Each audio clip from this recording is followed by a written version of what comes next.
మీరు నేను అడగకుండానే నా డేట్ ఆఫ్ బర్త్ నా పేరుతోటి ఇలా చెప్పేసే వాళ్ళు చాలామంది ఉన్నారు. ఓకే, సో నన్ను అడిగిన వాళ్ళు కూడా ఉన్నారు ఈవెందో. సో అలా చెప్పడం కరెక్టా, ఎంతవరకు కరెక్ట్? అది యాక్చువల్గా ఇవన్నీ కూడానండి, ఇది మనమే ఎంకరేజ్ చేస్తున్నాం ఈ వ్యవస్థనంతా కూడా.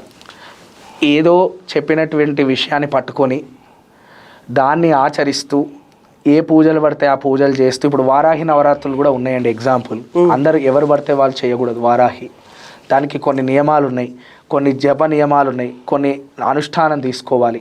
బ్రాహ్మణులే మంచి మంచి వాళ్ళు ఈ యొక్క నవరాత్రులు గుప్త నవరాత్రులు అంటారు వీటిని, అంటే రహస్యంగా ఉండాలి, వాళ్ళే ఆచరించరు. కానీ ఇప్పుడు ఎవరు పడితే వాళ్ళు అనుష్ఠానం ఉన్నా అనుష్ఠానం లేకుండా నియమాలు తెలిసినా తెలియకపోయినా కూడా ఈ వారాహి నవరాత్రులు ఆచరిస్తున్నట్టుగానే ఈ ఎవరైతే పేరు తెలియకుండా జ్యోతిష్యం గురించి టీవీలో చెప్పేటువంటి వాళ్ళని మనమే ఎంకరేజ్ చేస్తున్నాం. అట్లాంటి వ్యక్తులను మనమే ఎంకరేజ్ చేసి, వాళ్ళ తప్పేం లేదు. వాళ్ళు ఏమంటారంటే చూస్తే చూడండి లేదంటే లేదంటున్నారు.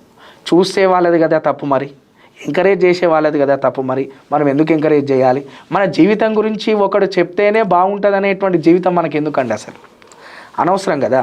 ఇప్పుడు మన జీవితం మీద మనకి కంట్రోల్ కాకుండా ఆయన చెప్పినటువంటి విషయాల ద్వారానే కంట్రోల్ అవుతుందంటే ఆ జీవితం మనకి ఎందుకు అసలు?